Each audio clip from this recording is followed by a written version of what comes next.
Like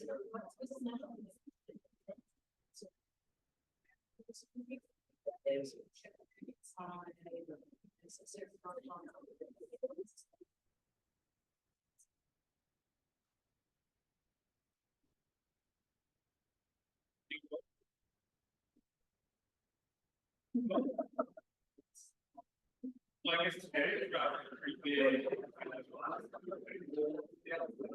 Yes.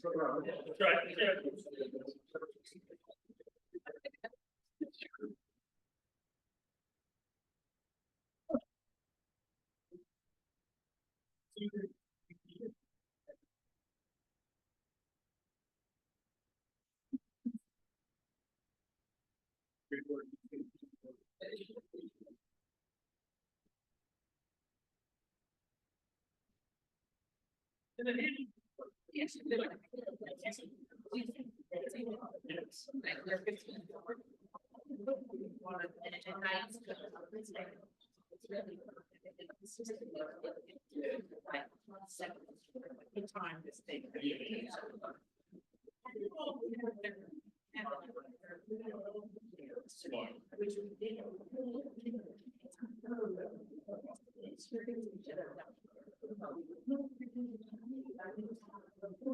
She was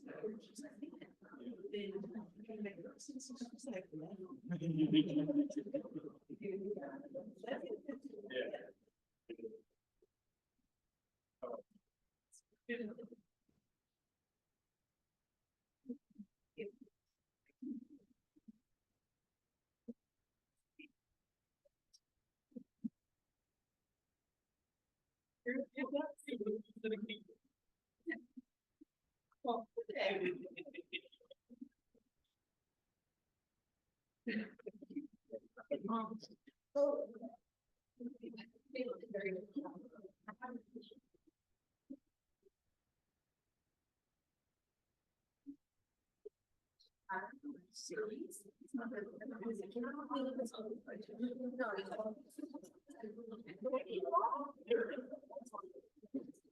But I'll see you.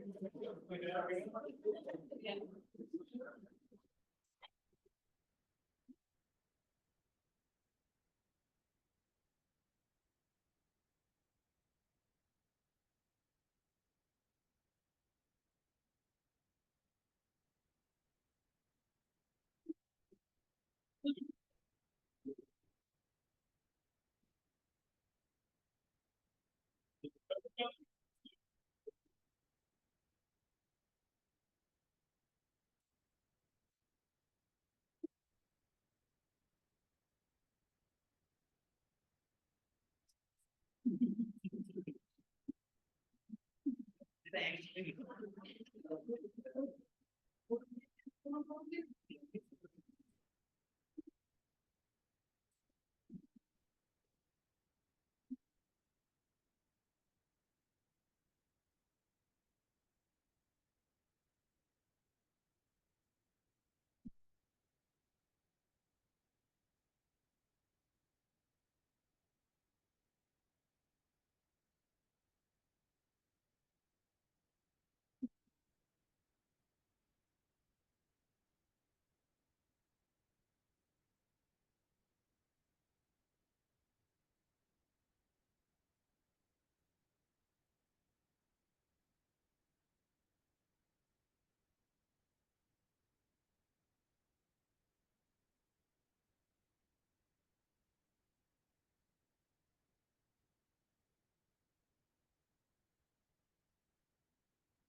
All right, good evening, everyone.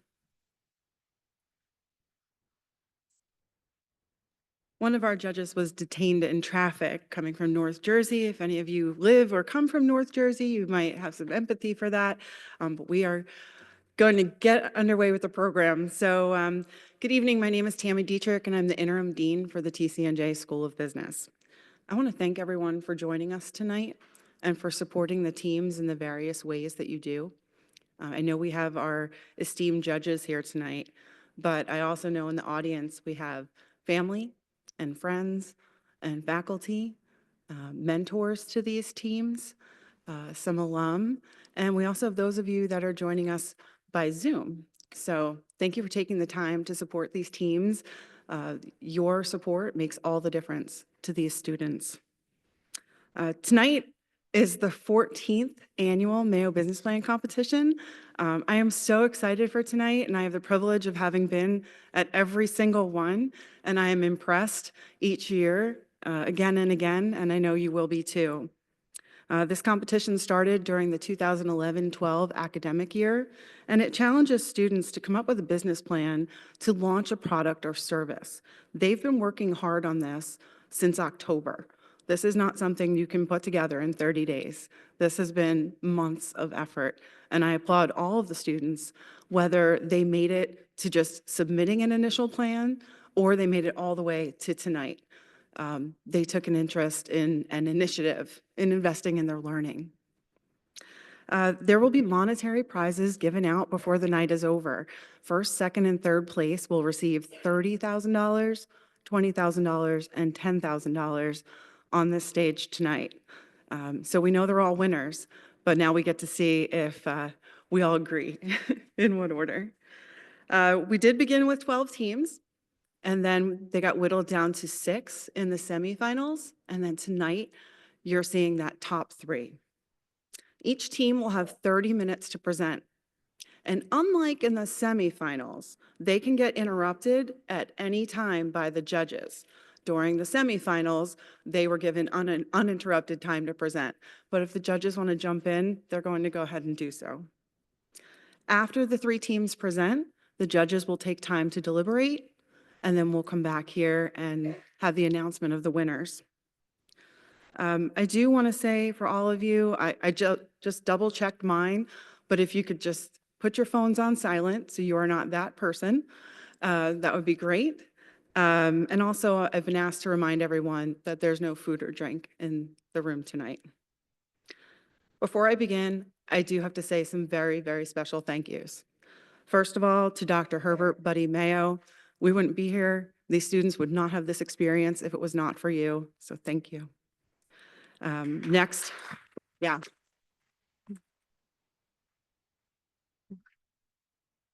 Next to our esteemed panel of judges, they're all alumni, so I don't need to shout out their graduation years. You can read their bios, but we are blessed with some of the best alumni, and it's a real pleasure to work with them. Gloria Weisbart is the Senior Vice President and Treasury Management Sales Consultant with Wells Fargo. She is also the chair of the judges panel. Robert Gregoff is founder and Senior Wealth Manager of Roche Financial Partners. Steve Molino serves as principal at Clear Current Capital. Brendan Shear is Senior Associate at Edison Partners. And Jennifer Silvestrov is Vice President and North American Lead for Fraud Investigations and Disputes at Genpact. I also want to thank the over 30 alumni that reviewed plans this year. There's a lot of people behind this whole effort, and people give generously of their time. I also want to thank Ms. Stephanie Horner, the assistant to the dean. She takes care of so much planning and logistics.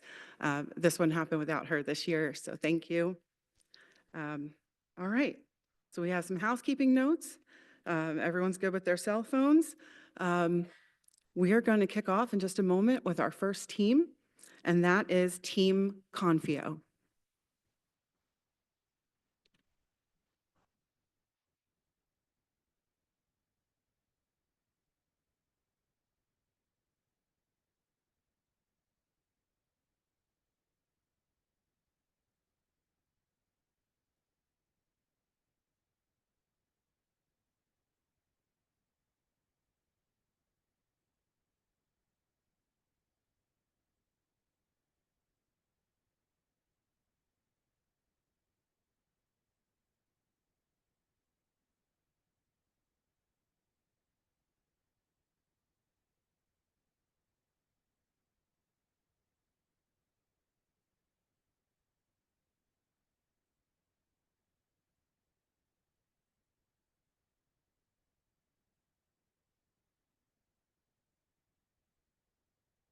We're excited to present our release video. My name is Jasmine, and with our team and Metro TCNJ, we are proud to introduce the future of tech prototyping and development. So one question you kind of asked yourselves was how many small businesses and startup companies have to deal with the technical complexity that is printed circuit board design or PCB design. With more and more small companies and startups filling very niche markets, we as Confio found a very large gap within the industry. Confio aims to eliminate the hurdles and the technical complexities dealt with PCB design, and we are aiming to make a faster, more affordable, reconfigurable platform that has no coding requirements.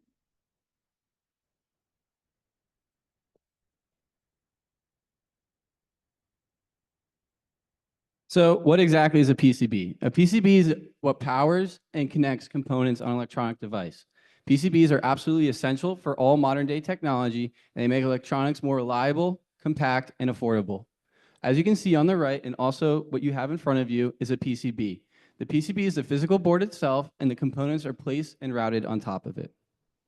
So what does Confio have to offer? Well, we are a one-stop shop for all things PCB design.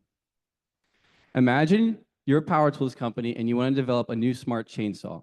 You have the knowledge and the mechanical design, but you do not have the knowledge in the embedded design as well as the firmware design needed to bring your vision to life. And you also don't want to spend the extensive time, money, and resources required so that you have your own PCB development team that also needs to start from scratch. So that's where Confio comes in. Confio will work with the client so that we will be the head of PCB development, ranging from design, integration, and manufacturing. Confio will receive a list of product requirements from the client itself and then embed it into the device, allowing the client to innovate efficiently in a timely manner and also reliably. So in this example, first, the client wants a motion sensor in the chainsaw design to ensure user safety. The motion sensor should shut off the device if the chainsaw would ever be dropped. They would also like a temperature sensor to ensure that the chainsaw is operating reliably, and a vibration sensor to detect any improper use. Within a 1 to 3 month turnaround time, or 1 to 4 month turnaround time, Confio will deliver a fully working PCB that is also manufacturable. That is the prototype you have in front of you, also up here. As you can see, the controller module is at the top. This is the ESP32 trip and is the heart of our design. It connects all the external modules as well as communicates seamlessly with our app. Below that is the motion module. The motion module in this example would detect both motion and vibration. The temperature module beneath that will be able to detect both temperature and humidity, and the external control will be able to power off the device if needed. So, how does Confio remain competitive in the market? I have a question. Yep. So from what we saw previously to what you have right now, there's a size difference. Is this the typical size that you would be offering, or do you have different sizes that you would be offering based on the need? Yeah, so depending on the actual requirements from the company itself, the controller module at the top, that will remain the same size on every board. But because this use case has only a few external modules that are required, such as the motion, temperature, and like external control, we were able to really condense the footprint. So that's going to be on a base of use case scenario, and we're going to try to maximize like as small as possible. So then how does Confio remain competitive in the market? Well, we are reconfigurable at our heart. Rather than a company starting from scratch with no designs, we are able to repurpose our old modules and build off of that. So imagine we have a new client. This client is a construction company that wants to develop a smart hard hat. This client wants to have a vibration sensor embedded into the hard hat so that they can detect impacts of their employees and ensure user safety. Here you can see that we already have our established controller module as well as our vibration module from the previous example, allowing us to effectively innovate without having to go back and redesign these modules. Rather, Confio can focus their time and research on developing 2 new requirements they would like, which is a GPS to detect the employees in case of an emergency, and as well as an air quality sensor to ensure a safe working environment. Now, as Confio grows as a company and develops more clients and develops more modules, we'll be able to optimally not need to redesign a new module every time a company comes to us. So in this example, if a firefighter company wants to embed a technology into their fire suit, they can use all 4 modules that we already have, and we only need to focus on integrating it into the suit itself rather than the full electronics workup that they would need to do either themselves or with our competitors. So here we would use our GPS module, our temperature sensor, our air quality sensor, and as well as our vibration sensor to produce a product that is manufacturable and easy to use.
So should I change configuration? I can select from the modules that are on my PCB already and kind of easily configure the data collection.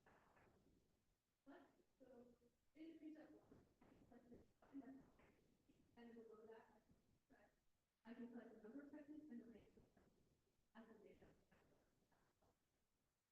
And then below that, I can add another preset that regards the temperature module that Sean elaborated on earlier. And rather than focus on data collection, I can do action. So with an action, I can say that once the temperature reaches over 90 degrees Fahrenheit, I want to power off the system. So this is really good for implementing safety precautions and really making sure that, especially in the prototyping stage when the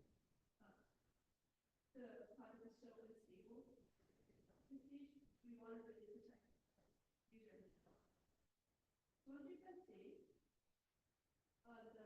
the configurations will be sent to the PCB and the PCB will be sending data under our configuration. So once we open the database, you can see the data that was collected with each preset. So for the button specifically, we wanted to select the number of presses. So we selected the first 50 presses and the average length of press was 2 presses. For the temperature module, we can see that the time the temperature reached that 90 degrees threshold was 12 times, and that the average temperature was 85 degrees Fahrenheit. So basically that means that the temperature module reached 90 degrees 12 times and power up to 12 times. So below that, I can open the full database, which will show me every single data collection entry. So if I, for example, wanted to see the length of the presses for every single one of those 50 button presses, then I can open it. So our platform integrates seamlessly, allowing companies to focus on innovation rather than stress product design. The modular design of the PCB allows us to easily and quickly deliver products to the company. And our modular app, or intuitive app, allows us to remove the barrier of programming. And as currently highlighted, the current PCB market within areas that do not have their own PCB development teams, it's expensive, time-consuming, and technically complex, especially for startup and small businesses. And that is the solution that we are providing. For example, as seen, you can use BLE, Bluetooth Low Energy, Wi-Fi, or cellular in order to have communication between the board, the phone, and the database. As for the cost of materials and manufacturing, what's seen in front of the judges currently, the board that's currently printed, costs around $12 per unit. Using economies of scale, if you're printing, say, more than 100 boards, that can drop to as low as $6 per board. The minimum price is that controller module seen at the top, which starts as low as $1. And the manufacturing partnership that we currently have is with PCBWay, as they've been used to make the first board and the second. Yeah, just really quickly. On the last slide, you're basically highlighting that the key problem that you're solving is it's time intensive to create PCBs for these startups, and it's expensive. Can you quantify that at all? Like how much less time is required with you guys, or how much cost savings there will be? We will be going over two slides, but it's about like 4 months versus 12 months and about $1,500 to $1,000 less in cost. Yep, absolutely, we'll get to it. And as for the cost of the database, using a source such as AWS, you're looking at a price around $23 per terabyte per month. One of the great advantages here is that you can use AWS instantly, as we will not need to build our own database, allowing us to start up more rapidly. So the current global PCB market is estimated around $84.24 billion in 2025, and it has a compound annual growth rate of 4.78%, and it's estimated to be valued at $100 billion in 2030. So knowing that, it just illustrates how great and how large the PCB market truly is. And again, highlighting those issues in the current PCB market is the high cost that it takes, the long development cycles. And then if a company were to go down their own avenue of development, they would have to use development boards, which are expensive and inefficient. Confio solves these problems by having a modular device, so we're able to make the actual product faster and cut down on costs because we aren't paying for that. And then it also makes sure that we have production credit. So the current market demand, we're able to use Upwork, which is a platform people can upload projects for consultants to help make. And here are just 5 different projects highlighted. I want to specify the top left one, which is the IoT Smart Irrigation System Development ESP32 mobile app, and PCB design, which is everything that Confio is offering, and it fits those the description exactly. And currently on Upwork, they have at least 68 projects that would apply to Confio.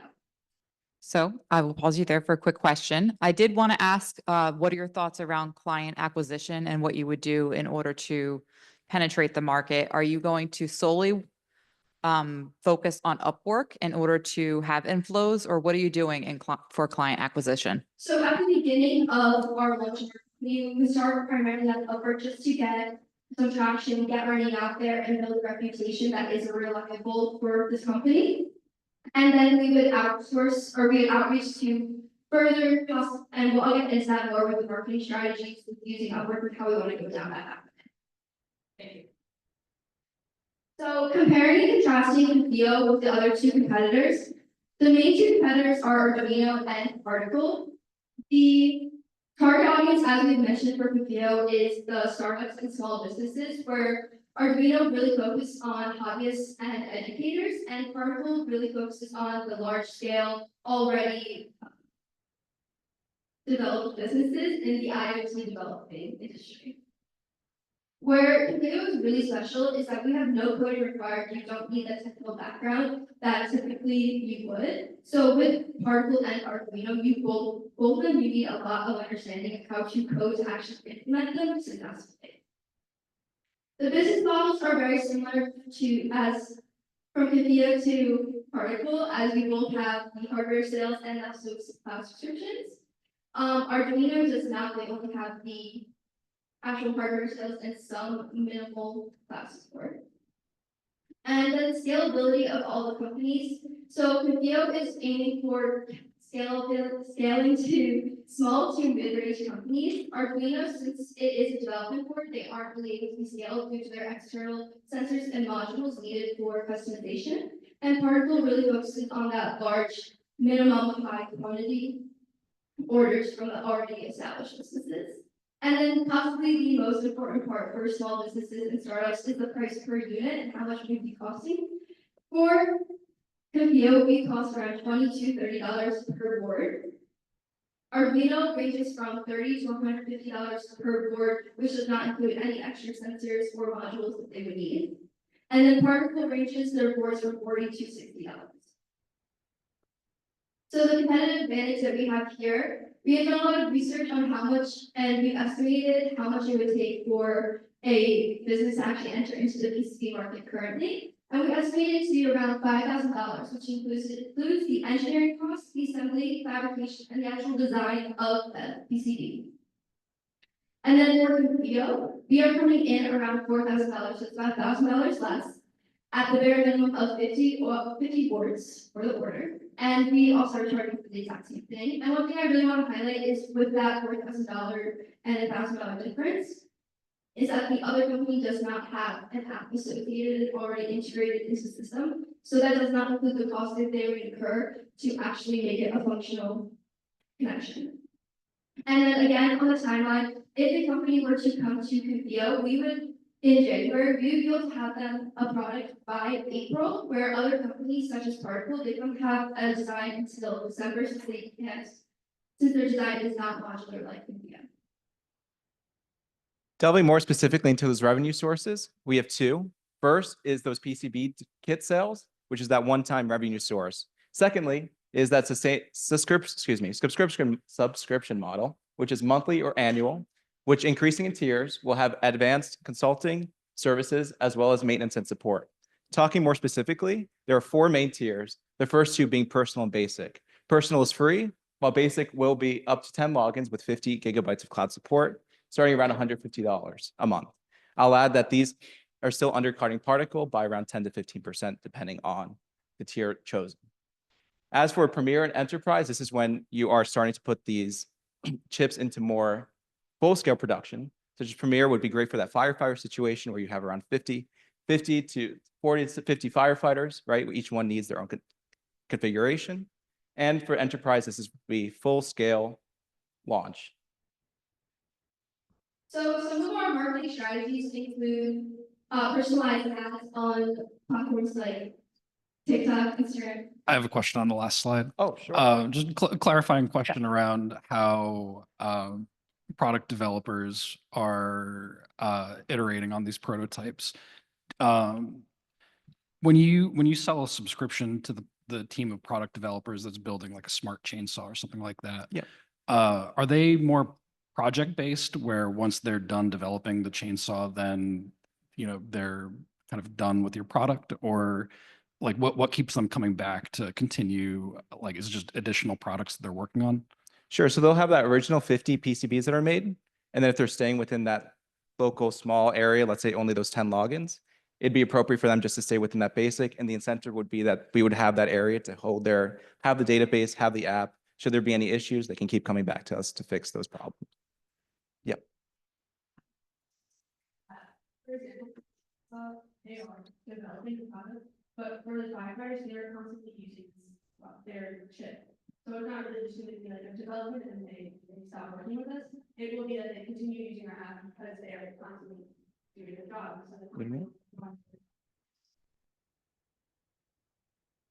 So back to our marketing strategies, like I said, we use personalized ads on platforms such as TikTok, YouTube, and Instagram to entice the younger generation to get involved in the tech industry.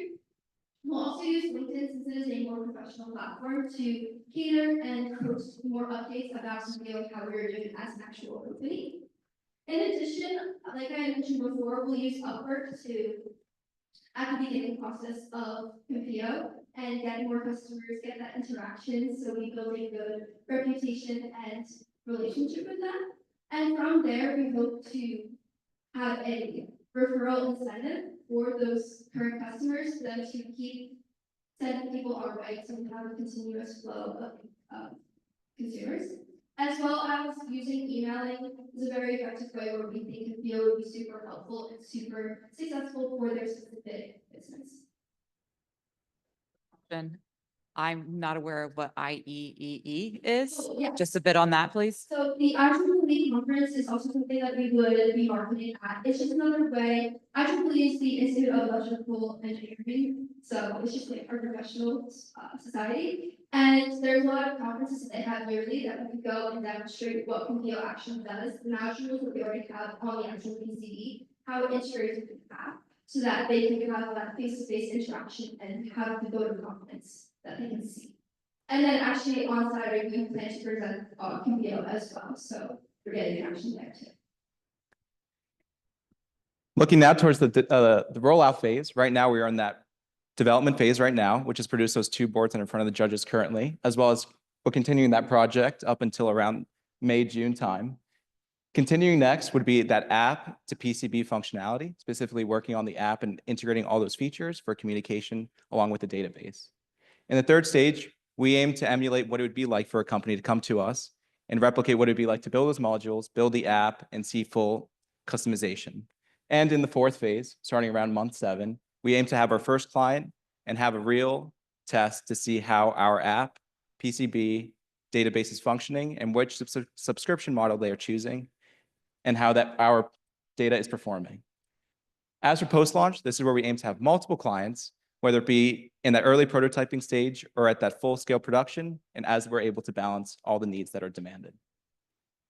Looking at what we're projecting, right now in the first year of full operation, we aim to have around 3,000 devices sold. That reflect around 15 clients in the first year, ranging from whether it be just hitting that minimum order of 50, hitting that $4,000, or having that continuing relationship with us in the subscription model and generating that recurring revenue for us. In the 2nd year, we see that subscription devices sales will double. This not only reflects having additional clients, but as well having pre-existing clients coming back to us, asking for more orders and having them jump in subscription as they'll need more data, more logins as they become more successful. And we only see that effort compounding in year 3. Associated with that, with our profit projection, the first year, we estimate around $30,000 in sales, and the same for the 2nd year. The first year is mostly coming from first place in the Mayo business plan, and the 2nd is seeing that we are a self-sufficient company. And the 3rd year is reflecting that upper profit projection with those sales. While we are competing in the Mayo business plan competition for a chance to win up to $30,000 in a cash prize, in the short term, it would really benefit us by speeding up the actual product launch and getting that interaction with those customers by going to those conferences, by presenting at different places, so we get that interaction. As well as establishing stronger market presence. As I had mentioned, we could use a chunk of our marketing budget for those specialized and personalized ads on all those platforms to keep enticing people to learn more about the video, as well as ensuring a really good quality product so that those early customers keep coming back to us and we have that recurring cost that we have predicted. In the long term, it would help us establish better connections and opportunities, possibly with partnerships like we have with PCB. And it would also lay the groundwork for scalability. Right now, we are operating towards that small business and startup range, but we could possibly see ourselves expanding and being that one-stop shop for the small, a little bit large, and then the largest. The field represents the future of tech development, fast, sustainable, and affordable. With your help, we can make the dream come to life. Thank you.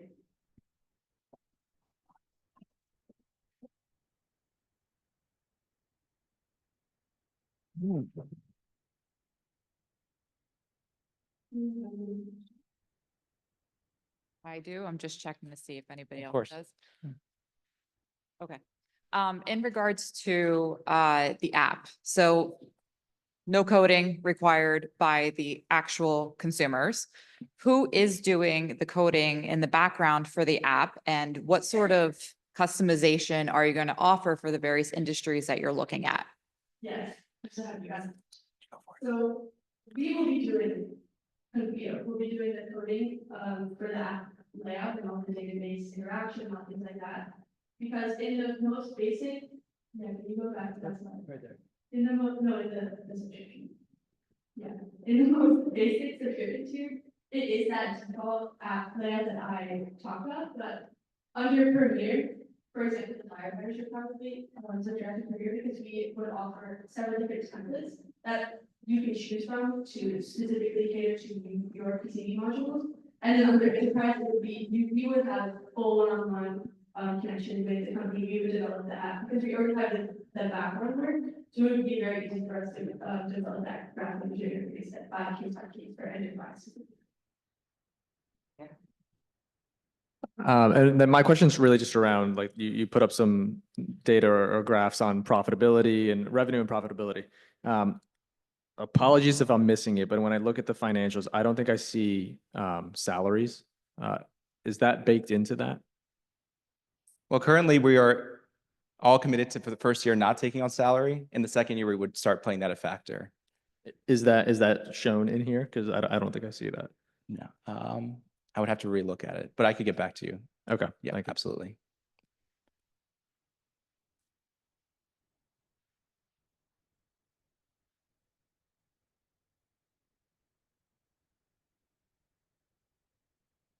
You are looking for the $30,000 investment here, as you noted in your financials up there. Are you going to any other private investment firms or innovation labs in order to help with the funding for Confio? So currently, we're just sticking to the Mayo business plan, but as Rebecca mentioned, the IEEE conferences specifically, especially this Saturday at TCF, which is actually held at TCNJ, we'll be able to kind of network outside just the Mayo business plan in general and really gain feedback from both industry like professionals as well as just enthusiasts who attend like a TCF kind of conference. Yeah, that's the Trenton Computer. That's the Trenton Computer Festival, yes. Okay, great. Thank you. That's my last question. Anything else? Okay, we're good. Thank you so much.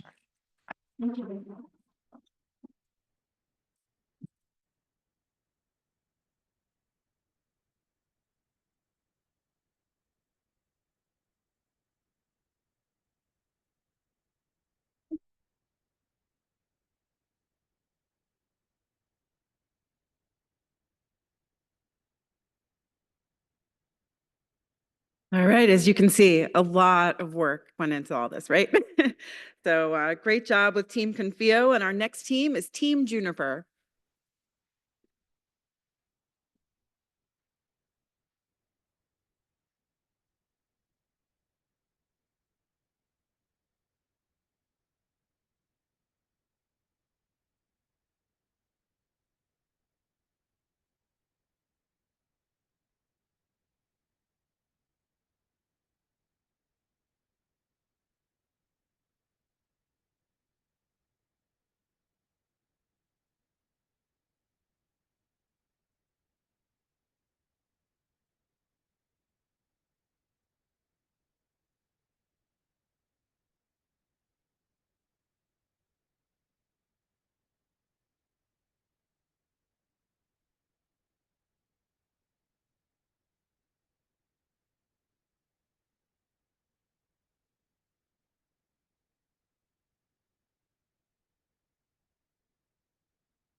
Good afternoon, ladies and gentlemen. We want to introduce to you guys our company, Juniper.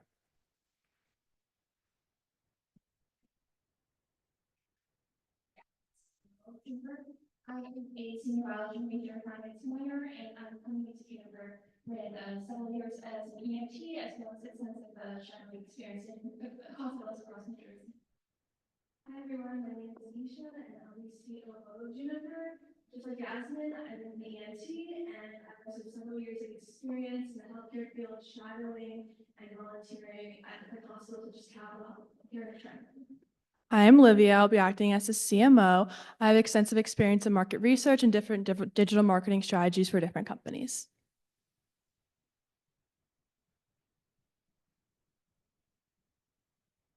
So today I'll be talking to you about what inspired us to create Juniper and a little bit about our product. So this is why we decided that we should create our product Juniper. A year ago, a friend came to me about a health issue that they had been facing, and we practiced the reasons we're going to keep them private. But it was a situation that a lot of us may have faced in our lives. They went to the doctor's office with a genuine concern. However, they were pushed away. The doctor said, "Oh, it's nothing serious," and just rushed them in and out of the room. They felt like they were not really able to voice these concerns, and they felt like the doctor was just rushing it. And this is not the fault of healthcare professionals. This is just the system. where doctors have to face many hours of documenting patient visits, where they can't focus their time on patient care. And this results in such a dangerous healthcare environment and results in burnout for doctors. So with our product Juniper, we aim to create a product that is safe for both patients and creates a better environment for our healthcare professionals. So, like Keisha said, some of the pain points that we've identified after talking to many healthcare professionals can be summed to these four. So first, like she said, there is an increase in the personality in the patient consultations when you go to a physician. I can remember years ago when I could go to the doctor, they would know what year I was in, they would know what sport I played. The times of those and just the doctors having the mental capacity to do that while you follow their patients is more common. And second, as we will elaborate further, is that documentation is becoming an intensely important crisis in our healthcare system as more and more documents are being added into the physician's responsibility, and that is taking time away from the patients. And as we talk to health professionals and hospital leaders, we've identified that the billing process in a hospital can be quite inefficient. And so that is also increasing the number of documentation hours that physicians have to spend. And all of this is to say that your providers, it doesn't matter if they're in a hospital, if you're in private practice, they are overloaded and inundated with hours and hours of documentation. The mental load is extremely high, the stress is extremely high, and this results in a more dangerous healthcare environment for you. So for a little bit about hours spent on documentation to give it put into perspective. So 125 million hours per year alone are spent by doctors in documentation. And out of a 12-hour shift for a nurse, they spend 4 of those hours on documentation where they can be putting the efforts to feeling a more personal connection with their patients. And under the age of 25 nurses, that 69% of them face burnout rates. And these leaves experienced nurses like leaves the bedside. So it leaves inexperienced nurses like in the industry. This is how we're going to demonstrate Juniper solutions. So we don't want to add another thing that physicians to remember to carry around. So we are going to create a web-based app platform where the physician can pull up our app on their phone or any other recording device that they have available to them, such as their laptop or computer. And from there, you will be able to pull up the patient identifiers, so name, date of birth, and so forth. And from there, you're going to start recording the consultation. And so through our proprietary system, the audio recording of the consultation will be transcribed into 2 platforms. First, it will be the entire system will have end-to-end encryption to maintain privacy. And it will go onto either the hospital EHR system, the electronic health record system, and so that transcript will be formatted automatically into the appropriate system depending on what clinic or environment they're in. And then second, the patient will get a copy of their transcript. We decided on using the phone as our system because we talked to CEO of Bradyman, who works in a similar market that we plan to work in. So he said that doctors would find it more convenient if they had this app on their phone. And secondly, as I mentioned, the patient view, right after their visit, patients will receive a written summary of what exactly happened during the visit, along with audio transcription. So this is to go back to my point of the billing inefficiency. So the current system for billing in a hospital is something like this. The physician will create their medical record system as they see fit. They will make the documentation. They will choose the billing codes that they think are appropriate. And so that will go into the EHR system that will then be sent to the medical billers and coders and back in the hospital. From there, they will review the chart. They will grade the billing codes for severity and intensity of condition and treatment. And so the higher the intensity, the higher the treatment, the higher the fees that they can garner from insurance. So they will make those suggestions, and then those bills will go back to the physician, where they will either accept those suggestions or deny them. And then we'll go back to the billers, and then it will be sent out to insurance. So what we propose is Trimmer. We want to completely overstep the medical billers and coders. So what we want to do is use our system to read the physician's transcript, the audio transcript as it's being made. It will make those billing codes and scrub it as coders would have for the intensity and the severity of treatment. And from there, it will recommend the highest billing codes for the most appropriate billing codes. And from there, it will be sent to insurance. So rather than a single cycle, we will streamline it. And it will save the hospital money because they don't have to employ those task force of billers and coders. So how do we plan on making sure? First, we said that we would be a web-based cloud app platform. And so what this means is that we will be storing our information on a cloud server. We chose Intel Web Services because they have a healthcare subsidiary. And so what this means is it's already coming in with a baseline level of HIPAA compliant security. So we will do our own security and our own certifications going forward. And but from there, that's just where the baseline starts. Then we actually have to make that app. So we decided that it would be most cost effective to, when we start, use the off-the-shelf AI systems. For example, Google Gemini, Mistral AI, and what these will do is they will be able to read that transcript, and you guys made a point of being concerned about accuracy as well, since this is really important for our medical care to have high accurate records. The accuracy so far that we've been able to ascertain is that these transcription services are hitting 98-99% accuracy. So this is on par, if not better, than humans in the sense of accuracy for audio. And then once we have the meat of the capabilities of the app done, then we would use a system such as Perplexity or Vercel for the user interface, which is where you will be interacting with the app. And Vercel is already being used by many prolific companies, JP Morgan. And also, another concern was expressed about patient information being private. So, because we are an AI platform, we do need to take these recordings and we need them to train our system. So, after speaking to the CEO of Arena, we've discovered that we can anonymize this information. So we can describe the information of your name, your date of birth, any other identifier, and we can use that to train our system while maintaining your security. So a little bit about our market breakdown, who we're trying to Excuse me. market. We'll talk about our competitors, why we are different, who we are targeting, and where our market opportunity lies. Sorry, I do have a question on the previous slide. Apologies. So back to what you were talking about anonymizing the data. Are you going to be storing the actual conversations that the physician and the patient are going to be having, or what sort of retention policy or erasure are you going to have? Because voices are now data nowadays too, right? So how are you handling that?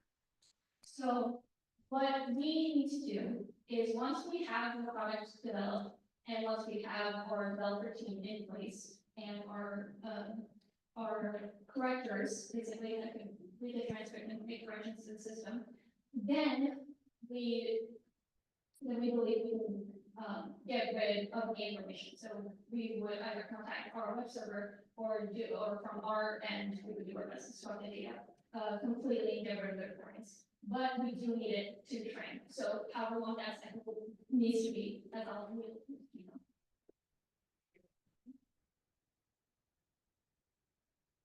So a little bit about our marketing strategy to address your feedback, and as we refined our strategy, as we talked to a TCNJ alumni and former CEO, Weber Shamwick.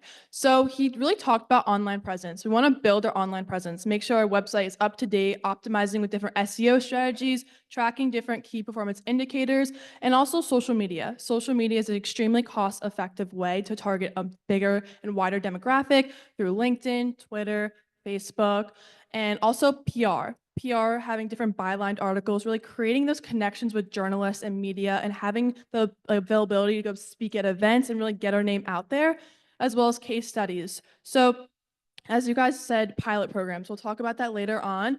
So from those case studies, we'll be using qualitative and quantitative data, and we'll be showing you the reduce in burnout rates, increase in efficiency, and the reduction in like overhead admin burden, and how the mental load of the doctors, it decreases and it allows them to kind of relax and really take in their day-to-day duties, as well as trade shows. We'll go to trade shows, really network, get our name out there, speak to network professionals, and using Yasmin and Isha's connections, and really talk, and also have our working demo there as well. So we identified a couple of competitors in the market, and we took their advice and realized that Epic is not really a competitor for us. And so we're gonna use their current EHR systems and augment on top of that for your hospital, so they don't have to take out their whole system. They just need to add our point on top of it. And for direct competitors that we noticed a Bridge and Nuance, they also have this audio transcription service.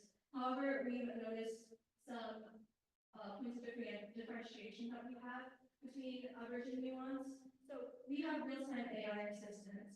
So right after the consultation, the patient will immediately be able to see their summary, and it will increase the turnover rate for doctors. And then we have, as Yasmin also mentioned, automated billing. So this will eliminate the need for hospitals to employ these medical billers, saving them time and money.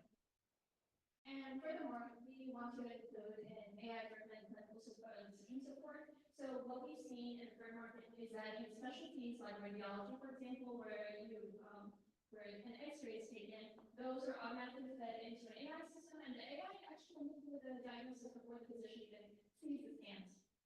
So we would like the opportunity to introduce case studies. So for example, what is the newest and most effective medication that could be used for your treatment?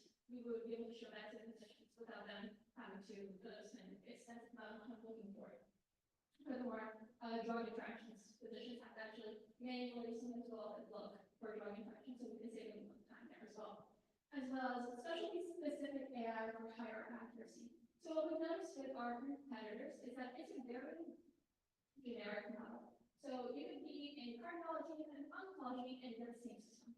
We don't think that's appropriate because the things that are relevant to cardiology are not relevant necessarily for oncology. So introducing that specialty-specific AI for higher accuracy will allow us to improve our market share as well as improving the accuracy for the different specialties.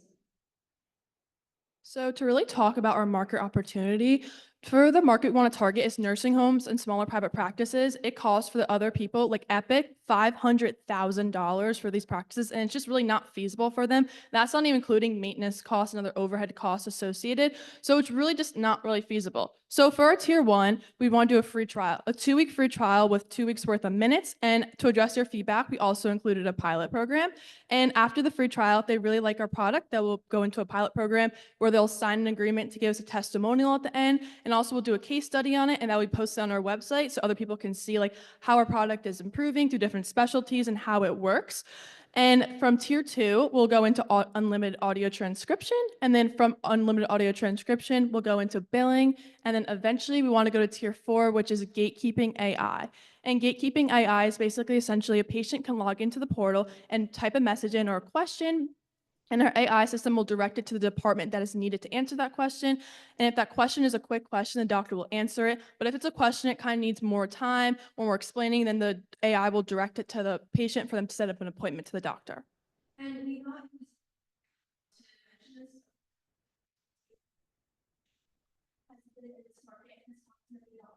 It's important that we have a part of our program that is a free trial for them to try, because doctors are very particular with the way they want to work, and it's not guaranteed that they are going to want to pay for our program. So having this free trial is especially important if we really want to get into this market. And to add on to that, the patient portal aspect of it, the app will be free of charge for patient users. However, the cost of developing this app and the cost of the software and paying will have to vary based on how many users are using our app. So to go off your feedback as well, we introduced a product roadmap. We really want to focus on a specialty and a segment each year to really make sure we're ensuring the best quality. So for year one, we really want to focus on the audio transcription and the accuracy of that. Going into year two, we want to focus on the billing, really making sure that the billing is correct. And year three is gatekeeping AI. We want to introduce this and really focus on this throughout. And then year four, we really want to improve. So we just want to improve all our sectors and segments, but we're going to be doing that throughout the years. But year four specifically, we're going to focus on going on each one and kind of improving each, increasing the accuracy.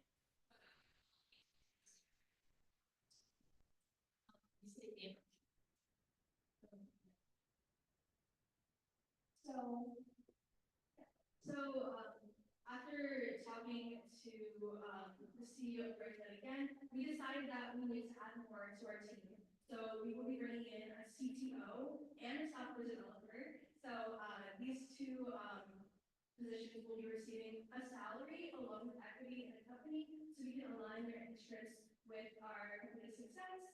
And after talking to the software engineering at a prominent banking firm, we also decided that we also found ways that we could find the proper talent that we would need to really develop our company. And also we have taking your feedback on our funding plan. We talked to a CTO of a technology firm, and so he laid out a pathway for us to get the amount of funding that we need. Like you guys said, we can't do it on bootstrapping alone. So we believe that we can create a memo model product. We could have the audio transcription done and have at least a basis of our billing system ready. And so this may not necessarily be HIPAA certified, but it can do the majority of what we need it to do. And we will basically take it on a roadshow, go to whatever appropriate venture capital firms are interested, as well as angel investors who are interested in investing in health tech. And so that is where we think we'll raise the majority of our funding, and not including friends and family money. And additionally, patenting and licensing is your guys' advice, and we're going to be patenting the billing aspect of our product. Doing the audio transcription may be a bit more difficult, so we're not going to do that. We're going to focus on billing. And then for white labeling for hospitals, we're going to allow them to use our product. However, they can put their own name onto it. It's called white labeling. Yeah. And from there, we will likely get another source of revenue coming in. But that would be dependent on the market trend that we have.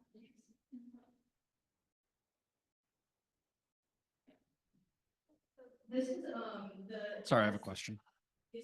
I have a question about your MVP. You mentioned that the MVP would not be HIPAA compliant at first. So who would be the target customer for the MVP when you're starting if it's not HIPAA compliant? Like VCs and angel investors, just get them interested in our product so we can receive some funding so we can develop it. Also, there are like databases where we can buy information from them to train it that have already been started. So as we mentioned before, these are the sectors that we want to target. For the first year, we're not going to go directly into hospitals because we want to be able to develop our products so it can be like scalable and we can be able to apply it to hospitals properly. So in the first year, we're going to be targeting practices and nursing homes. We're hoping to get 0.5%, and this is just for New Jersey right now. Right now. So we want to target those in New Jersey, and then the second year, we want to take in hospitals, again, estimating at 0.5%, and we want to double for nursing homes and practices and get 1% of them. And we hope to keep doubling it by year 3, 2% of nursing homes, 2% of practices, and 1% of hospitals. And so this is just a general summary of our values. You have the full table in your income statement. And so we've estimated that because of the cost of actually getting the product up and running, getting the salaries on, getting the software developers on board, and not to mention we will not be taking salaries for the foreseeable future. So our salaries are not included in our expenses currently in these 3 years of estimation.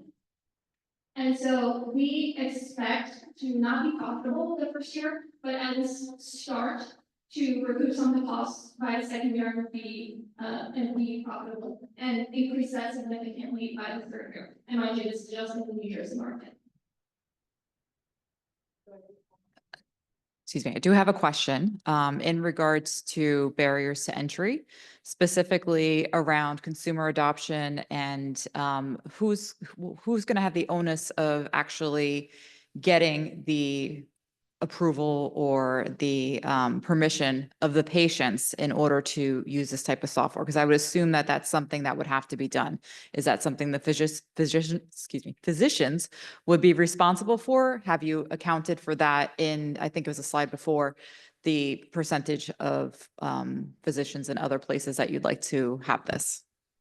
So if you've ever logged into get your medical records from any hospital system, you probably logged into MyCharts. And so think about the process for that items. You have to say you agree to the terms of conditions. And so if you want access to your medical records, at least through that easy to access online platform, you just have to agree to the terms and conditions to the software platform that the physicians or the hospital system is providing. So in that sense, we will very much follow the current MyCharts model.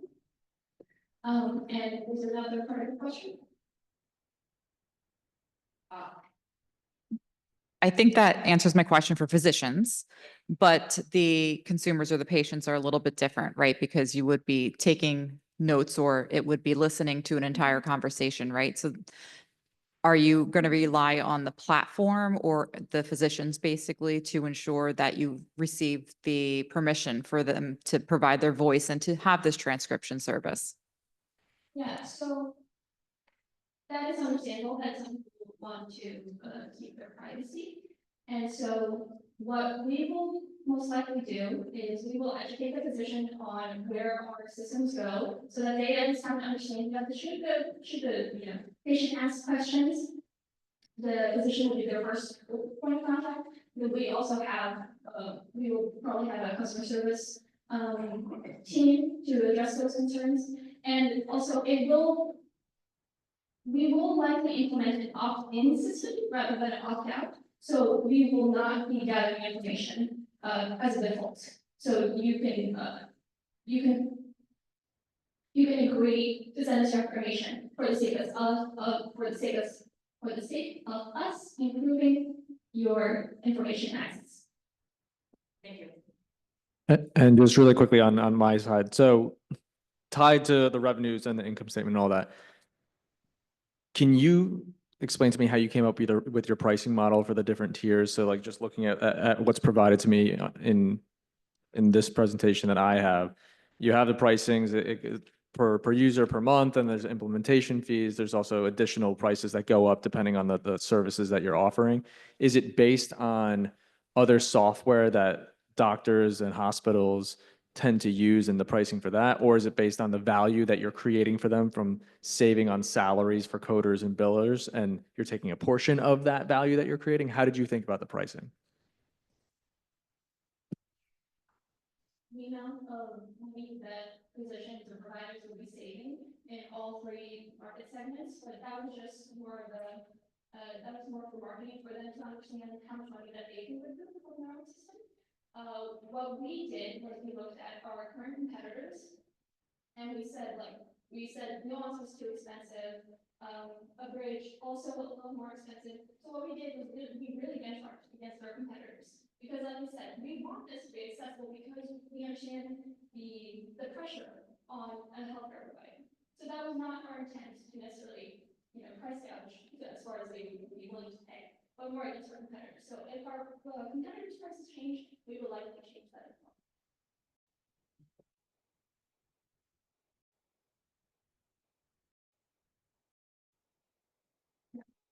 So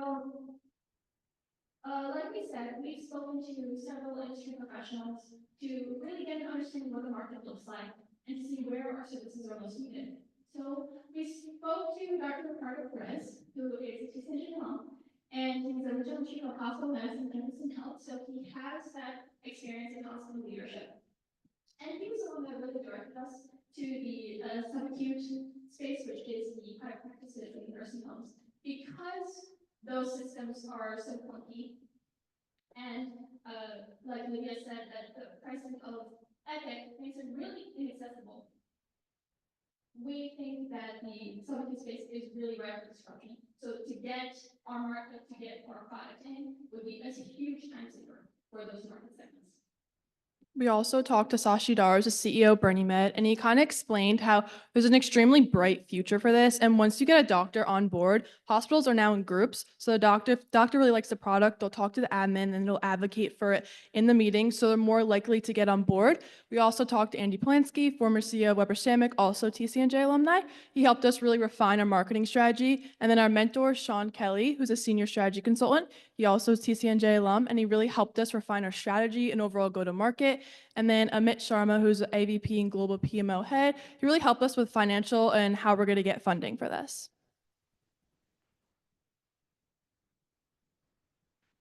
And so, like we said, our focus will mostly be concentrated on the medical market because we understand it's a very outdated system.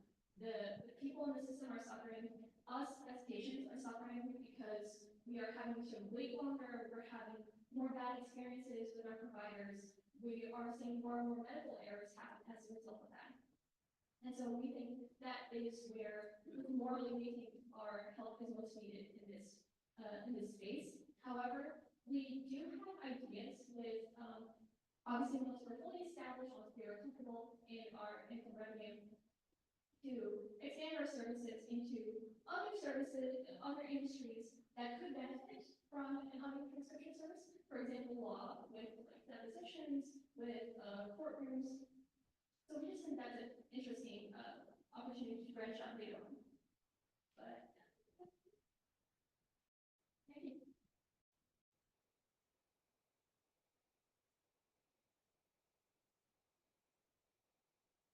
I have one more question. So, and I lost my train of thought as we were clapping. No, it's not about security, believe it or not. You know what? I'm out of questions. I Thank have a you. question Oh, to there we go. Thank fill in you. the airtime while you're thinking about it. So for the MVP, have you guys thought about how much it'll cost to develop that? I know it sounds like you talked to a CTO about the feasibility of it, but it seems like there's a lot of AI and cloud usage involved here. Like, just curious about that.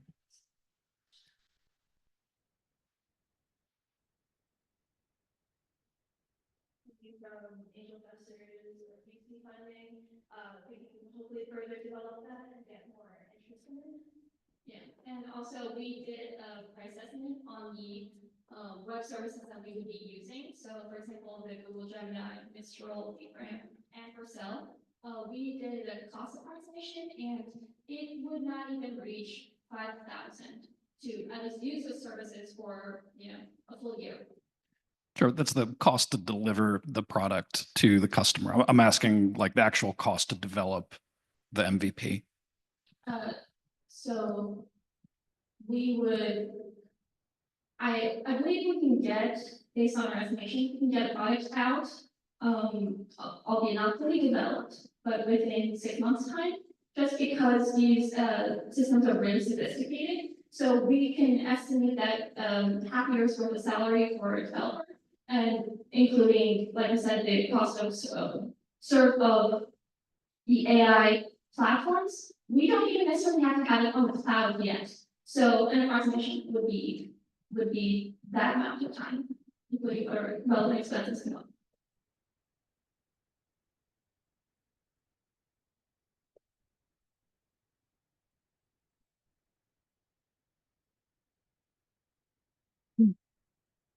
We got down to the wire on that one. All right, our last team, and excellent job, Team Juniper. Our last team is Team Node.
We are so excited to present to you Node. My name is Akshita, and I am the Chief Executive Officer at Node, and I am a junior chemistry major specializing in biochemistry and a minor in women gender studies. My background allows me to provide the analytical research that is required for this project. My name is Trisha. I am the Chief Financial Officer here at Node. I am a junior early childhood education and integrative STEM major with a minor in marketing. My previous work with small businesses on their financials gives me the background I need for Node. Hello, my name is Lasia, and I'm the Chief Technology Officer here at Node. I am a junior biomedical engineering major, and my expertise in software allows me to help build Node system architecture from the ground up.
This was 2 years of struggling, 2 years of frustration, and 2 years of falling behind.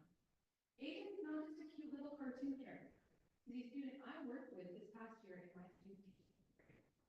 I was with him for 3 weeks before the implementation of the IMP and for 2 months after.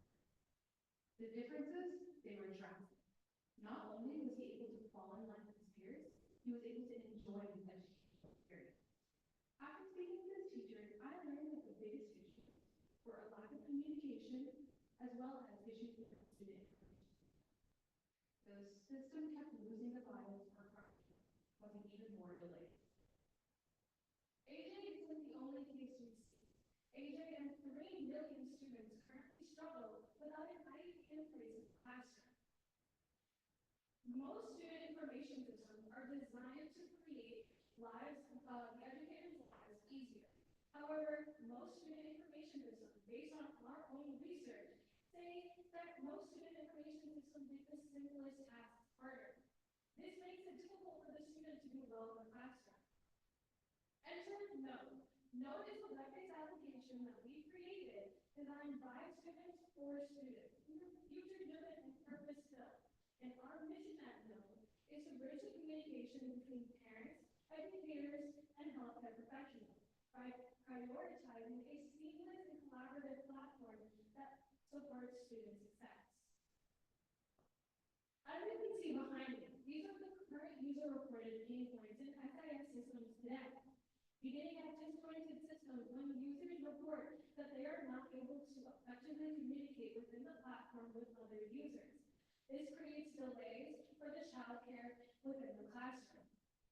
Moving on to fragmented medical collaboration, where SIS systems don't have a health integration within their application, right?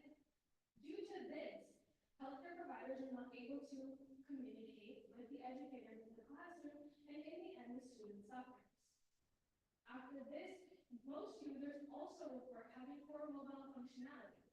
This means that the application on the web-based application, as well as the web-based applications, are very difficult to manage and are not user-friendly at all.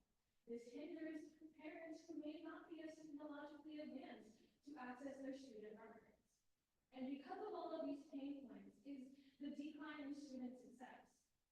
Because of all these pain points, students suffer in the end, because educators are not able to put the time and effort needed into their education. I will now move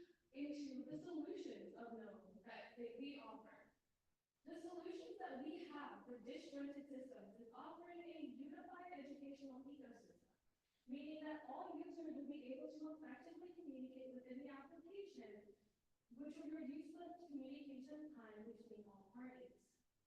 We then move on to fragmented medical collaboration, where Node offers that seamless health integration that SIS systems don't have. To address core mobile functionality, we prioritize a optimized mobile experience, meaning that the users who have Node on their mobile device, as well as viewing it on their web-based application, will be able to transfer documents seamlessly and effectively. And to address the decline in student success because of all of the pain points I mentioned previously, we push for a holistic approach when entering the education technology sector, which prioritizes the student in mind. I will now hand it off to Lasia, our CTO, to delve more into the technological solutions that Node offers here. Thank you, Akshita. Now that we've taken a look at some of the current issues in current student information systems, let's see how Node solves them with the right technology. Beginning with disjointed systems, to integrate a solution, Node has a scalable cloud architecture. This would allow for us to have a seamless integration of the SIS. From here, to incorporate better medical collaboration, Node has role-based access controls and event-driven alerts that would allow role-based access control as well as event-driven alerts that would allow for all users to share their data seamlessly. From here to have better, From here to have incorporate better mobile user base, we will have a mobilized user interface that will allow everybody across any sort of device to access Node. And lastly, to enhance student outcomes, Node will have a seamless integration of all of the AI analytics as well as preventative measures installed to allow educators to act early. Node system architecture is comprised of 3 different parts. First, we have the front end. This is where all users can interact with Node's interface through the dashboard and the portal. From here, we have the back end, which would allow all of the internal processing to take place behind the scenes, such as messaging. And lastly, we have the database. This is where all of Node's data, as well as medical records, are stored and managed. We can understand how this architecture functions through the usage of a use case scenario of an asthma attack occurring in class. First, the teacher would update Node's system about the record and the incident occurring. From here, Node's system would automatically update to include record of the incident. From here, the teacher, the school nurse, and the parents are immediately alerted of their child having an asthma attack. Next, they can then choose to take action depending on the severity of the incident. And lastly, all record of the information and the incident is stored within Node database and a follow-up is scheduled. Yes. In regards to the database, is that an on-prem solution? Is that in the cloud, and the security around that, if you don't mind? Could you clarify by chance? So the database, who owns it? Are you owning it in Node and responsible for the integrity of it and the security of it? Or is it within the medical system, or is it within the school system? How is the data being stored? Who's responsible, basically? So, well, at least the database essentially would be managed by the school. So they would be responsible for updating it. However, if there are bugs, like, for example, they can't transfer data properly, that is something Node would go in and help fix. But most schools have an IT platform, and we provide training for that, for all of their support, so that they can be able to use it and update it accordingly. For the clarification, at one point, I thought you said it was Node's database. That's why I wanted the clarification. Thank you. Do you have any other questions? All right, perfect. Okay. Why is data security and compliance so important? Well, current student information systems all house incredibly sensitive information. So ensuring data and compliance protects data as well as allowing the protection of students' rights. So how does Node do this? Well, we start with role-based access controls, which is basically when certain amounts of data are already allocated to students and other parties depending on their given role. From here, we have end-to-end encryption, where we utilize AES 256 encryption specifically, which is the standard for medical databases. We also have an intrusion detection system, which would allow Node to continuously check itself for any data breaches. And lastly, we have a parent consent system installed specifically for the medical database so that only specific information that was given access to can be put into Node's medical database. So as you will see behind me, this is Node's system development roadmap. First, we start off with the development of the minimally viable product and the overall skeleton structure of Node. We will use products such as Cloud SQL and Firebase to build the system architecture. From here, we will have the full-scale development and web launch of Node as a product. And next, we would begin the development and the eventual launch of Node's mobile app. From here, we would look into AI feasibility and research to eventually launch Node Plus with all of our AI statistics and features put in. Node is built to ensure scalability and growth. We accomplish this by integrating direct user feedback from the schools themselves. We also have a scalable cloud architecture, which means that our system is completely physically serverless. This means that Node can auto-scale itself to the size of the user base immediately, such as a school district. From here, we also have AI analytics and preventative measures installed so that educators can act early depending on the student's academic performance. And lastly, we have a third-party integrations and SIS integrations, where in a school district, in addition to the SIS, we also have the learning management system, such as Canvas or Google Classroom, and Node will be able to transfer data and essentially talk to this other program. So now we will move on to the demos. As you can see behind me, this is an example of what the admin and educator portal looks like. You can see that they can upload certain transcripts and request them. In typical SIS systems, transferring data and requesting an IEP for their student is extremely tiring and cumbersome. With Node system, they can all do it in one unified platform. We also have the student portal where students can also do the same thing, such as requesting their transcripts directly through the interface. Typically, most students will have to request it through the system and then coordinate with their counselor to have to get the transcript or the specific documentation that needs approval. With Node, this can all be done immediately and the counselor is immediately notified. We also have the parent portal, where if a parent wants to have one-to-one communication with their child's teacher, they can do so. In this case, a teacher can contact their child's teacher and initiate one-to-one communication. And lastly, we have the healthcare portal, where designated healthcare providers can have access to, send, and receive medical data to the parent or the school nurse. Thank you. I will now turn it over to Twisha for the finances and marketing. For the past 20 years, school information systems have been dominated by legacy. These companies provide limited sets of features that include role-based access control and centralized student information. However, they are not able to meet the flexible, evolving needs of schools in this digital-first era of education. Node is able to do that.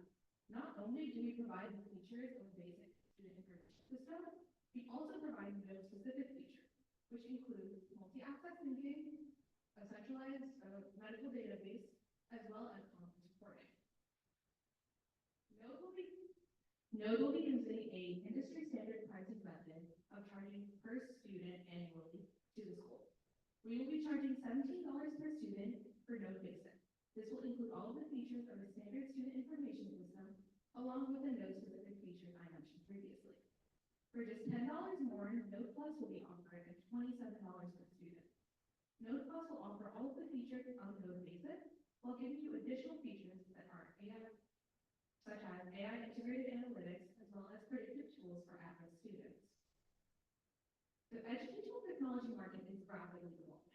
It is predicted to grow at a compounded annual growth rate of 14.5%, reaching $348 billion by 2030. The SIS sector in specific, that is predicted to grow even faster, 20.3%. That means by 2030, it will reach $32 billion.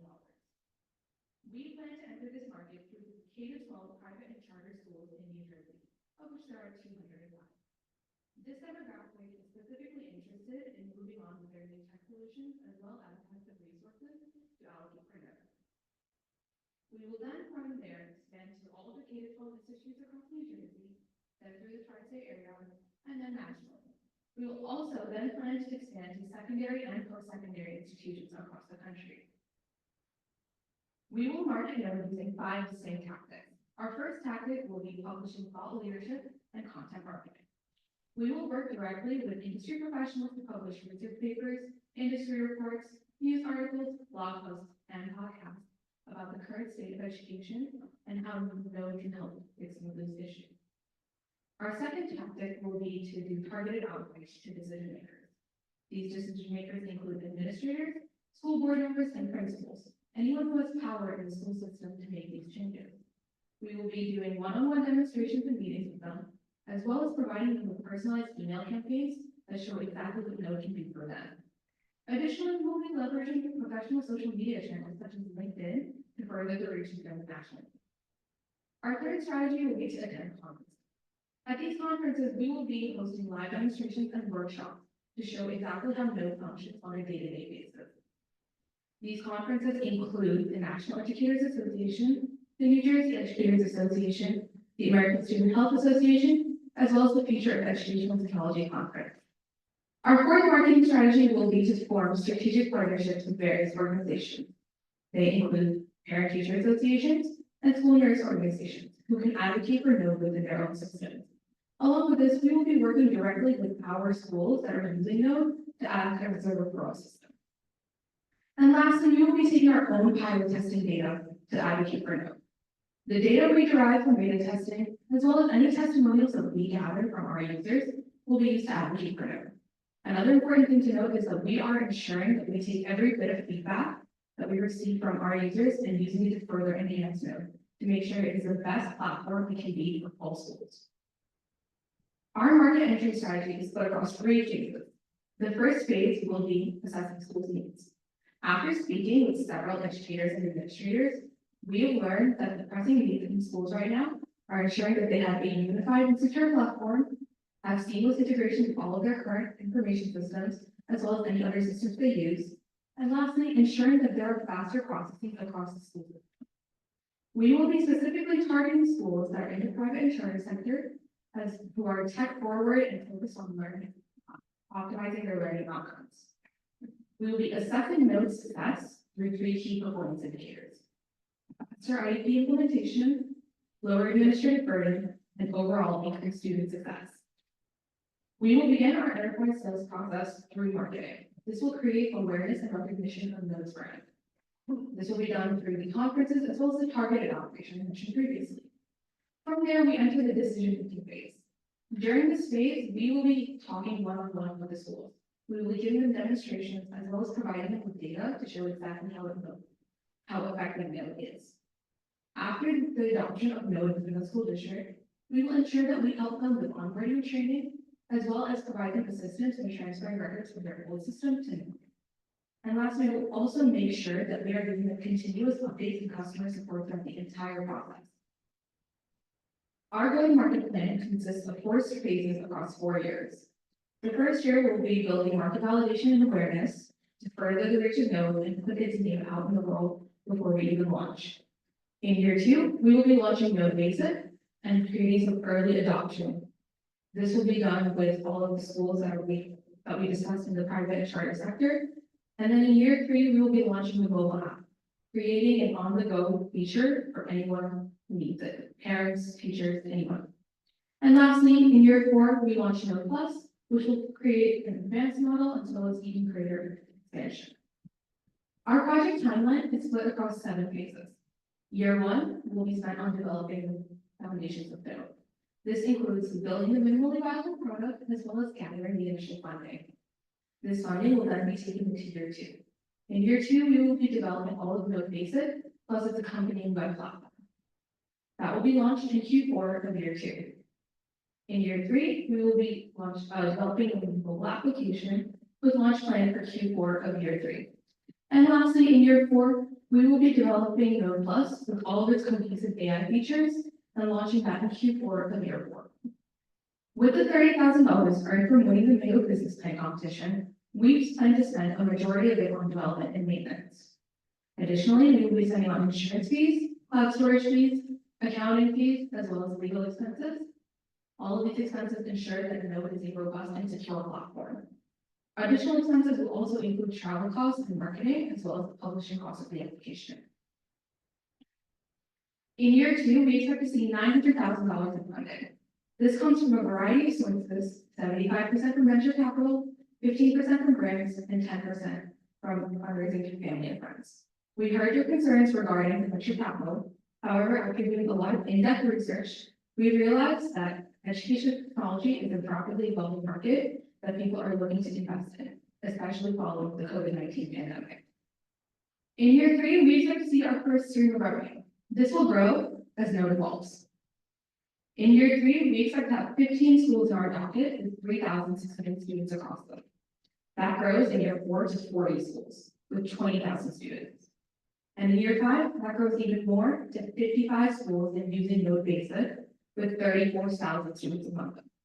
And we expect the 40 schools in year 4 using Node Basic to transfer to Node Plus, meaning that there are 54,000 students in year 5 using Node. This creates a revenue stream of $55,000 in year 3, $333,000 in year 4, and over $1.1 million in year 5. As you can see behind me, these phrases are synonymous with Node. We are an educational ecosystem that is student-centered, meaning that we put the student first. We push for enhanced collaboration and prioritize the academic empowerment of the student. With Node, every child has a chance to have a better and brighter future. We hope you take this step forward with us. Thank you so much for your time. We are happy to take any more questions.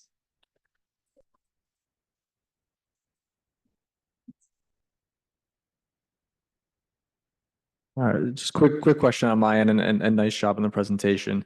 Over the past month, did you talk to any of the school districts, whether it was private charter schools or traditional public schools, and understand their willingness to switch from legacy systems? It was one of the things that we talked about in the semifinals, that you said that some of these systems have been around for 10 to 30 plus years. So I'd love to understand if you talked to them about that.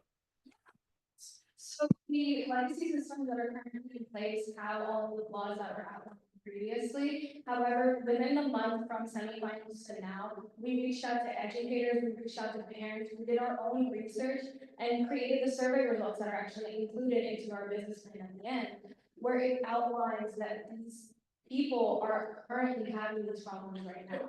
So we did our own research into that. Does that answer your question?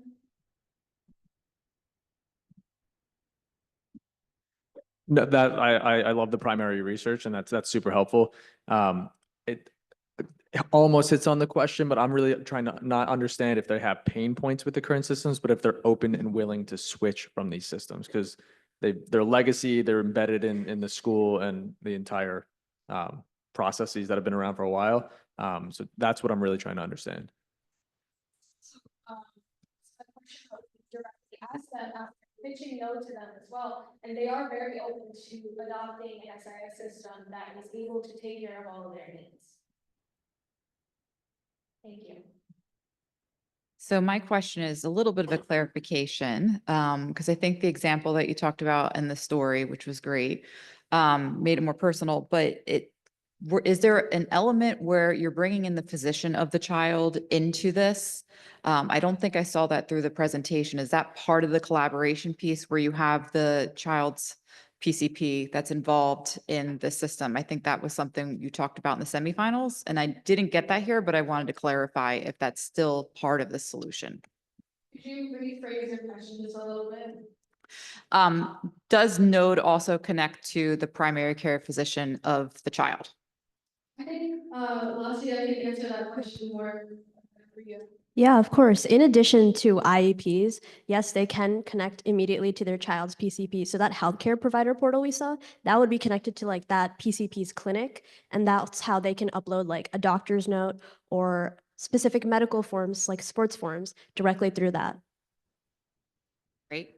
Thank you for the clarification. Follow-up to that is in regards to your market penetration and your marketing strategy and the schools you're going after. Do you have any strategy on actually marketing to the PCPs? Because they would have to buy into this as well, I would assume. So any thought process around that? We've actually been doing our research into that as well. Most clinics that are not fully associated and full-blown clinics are more open to it. However, we're gonna start there and then broaden up from that. So similar to our market entry strategy for private and charter schools, we will do the same for PCPs. Does that answer your question? Yeah. Thank you. You guys had a competitive analysis slide in your deck that, did you guys pull it out of the presentation? Like you had it in the original presentation, but I didn't see it in this one. Because I wanted to reference the competitors that you were comparing yourselves against, and just which ones are kind of like the older incumbents and which ones are sort of like the new sort of SIS systems that are kind of like new technologically advanced, I guess. So, I mean, the main legacy systems that we're looking to be against would be Genesis and PowerSchool, but we can go back to that chart as well. It should be included in the business plan, where the other systems are not necessarily the NJ specific, but they are in the nation. And I think if any more details are required, we should answer your question as well. Do you know if they're also cloud native, or if it's like hybrid cloud, or they have just like some server in a back room somewhere? Yeah, so a lot of them, the particular new ones, are serverless like us. They're more cloud-based. However, a lot of the older ones also are just, they are physically, like they have their physical server rooms just so that they can allocate that data and that they can be able to run the platform. And trying to change something like that, where your entire platform is structured on something, is incredibly difficult. So that's kind of one of the reasons that we immediately decided to choose serverless. Does that make you like knowing that the incumbents are server based and you're moving them to the cloud? Does that make you rethink how you'd originally structured your pricing around implementation? Because it would probably be a pretty heavy lift to get folks from their server room to the cloud. Could you rephrase that question? I'm not sure what you mean. I think the move to the cloud is more expensive than I think you guys are anticipating. Well, we're not necessarily, when I say current, I suppose that the cost of churning, I'm not sure about the cost per se, but moving that data over, like from a legacy system over to Node, is something that we've already considered, and we're going to be, that shouldn't be necessarily something that's that incredibly costly to move over that data. Does that answer your question? Time for a quick follow-up. Actually, it's follow-up to that. So school districts that need to move information over, it could be a heavy lift, which I think is what Brendan's talking about. Are you charging for that, or is there any pricing structure around that, like per terabyte or whatever it might be, that you would help to make that transfer for them? Do you have any pricing around that? We don't currently have a pricing model related to that because Node is aimed for schools who may not receive the same amount of funding as private and charter schools. So we're trying to be open to all districts within the state that we're targeting. Does that answer your question? Thank you.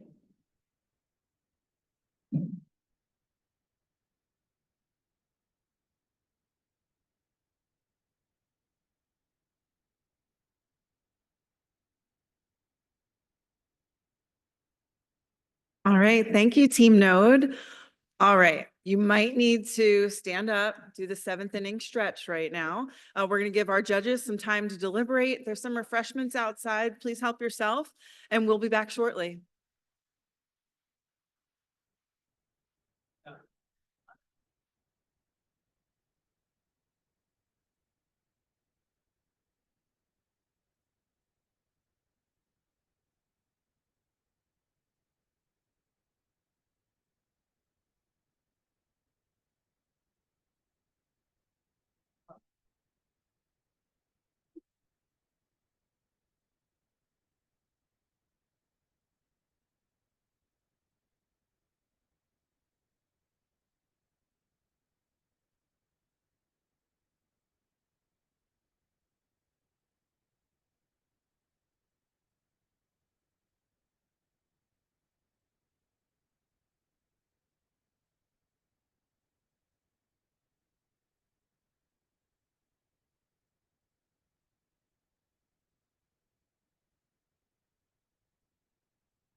And told all his siblings, don't tell mom.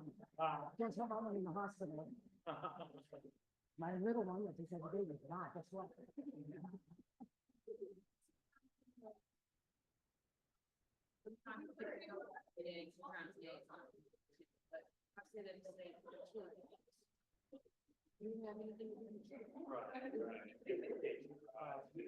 He had a very well, he didn't have much opportunity. He didn't even know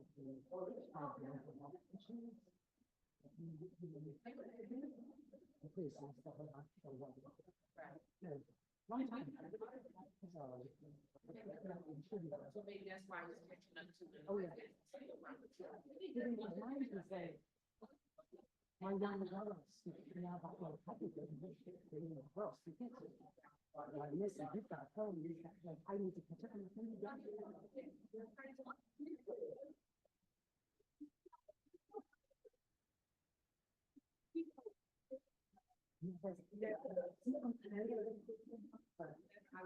don't know.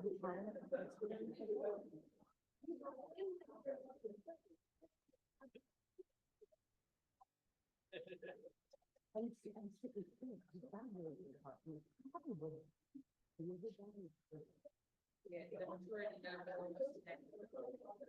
And he's come a long way with it. He's not, he's not.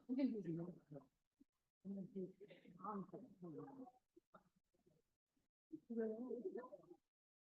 Where do you live? Like down at the border.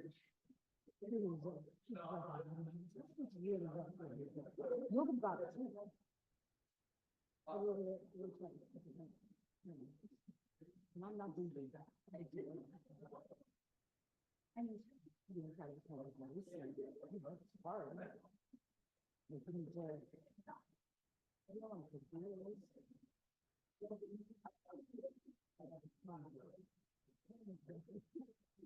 Then step in there.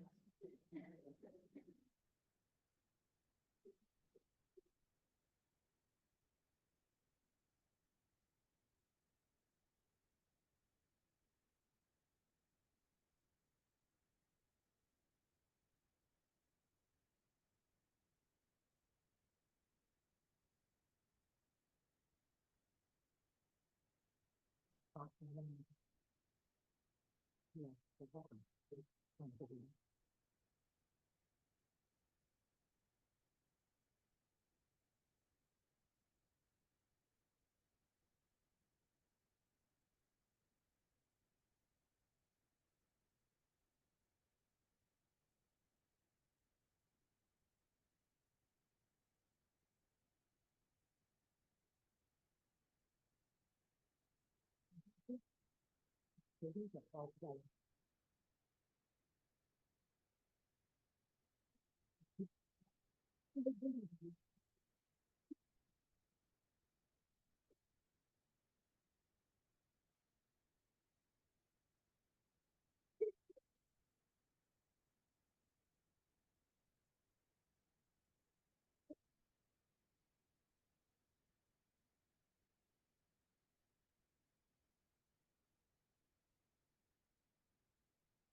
What about that? I don't have all the ones. Is it too funny? At least they don't take my credit card. And one of us trying to go through that. You have to make a reservation and have to do the credit card. Bowman's Tavern, I believe. Bowman's Tavern, it's with Bowman's Tavern to home, it's exactly between Yard and Newfield, right? That's phenomenal. And they're not obviously expensive, but they're English, everybody. They're on that, right? Which is really over,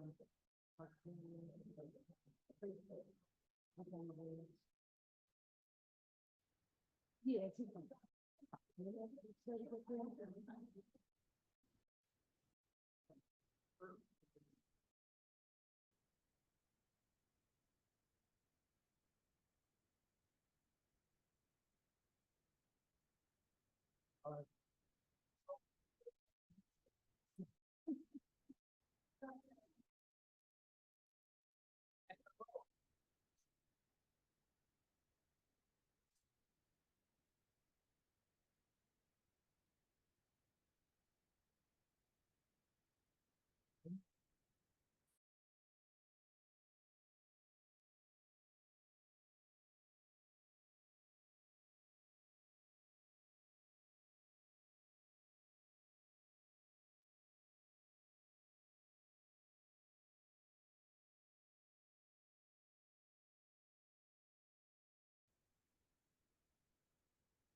Thank you.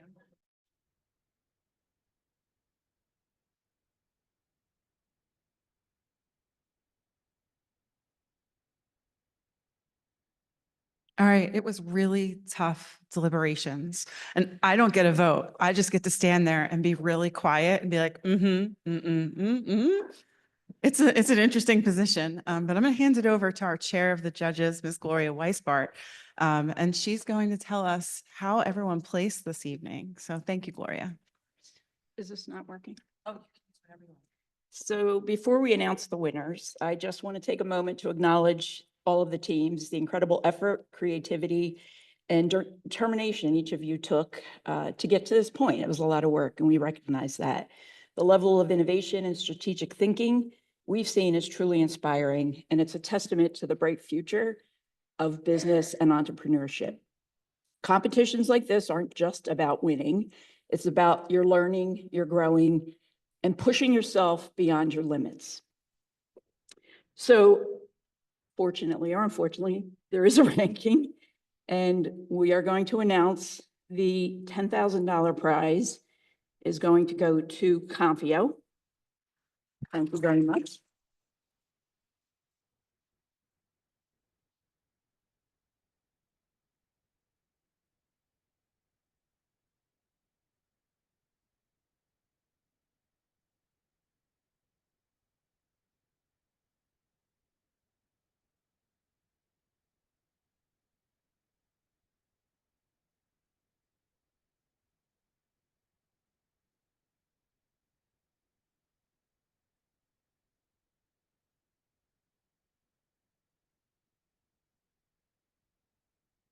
Our, I want to say second place, $20,000 winner is Node.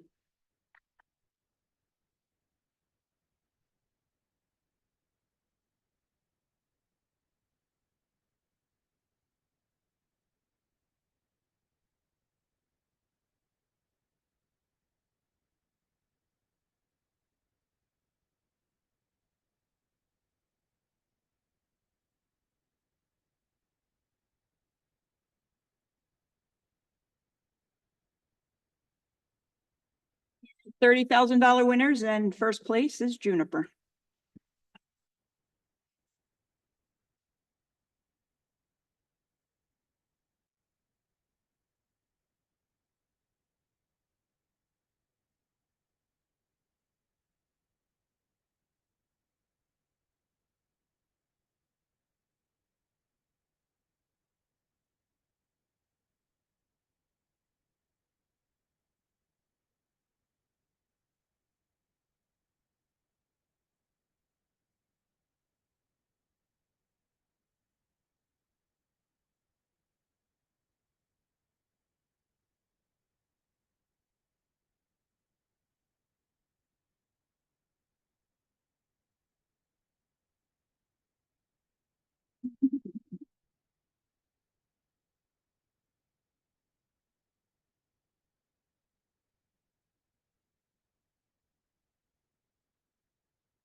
Everyone, and appreciate everyone's participation tonight, support for our students and for TCNJ.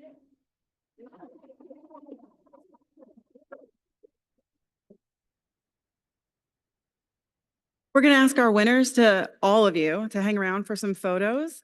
If you want to get photos with some of your family members, I know we have them in the audience as well. And then we'll see you back here next year.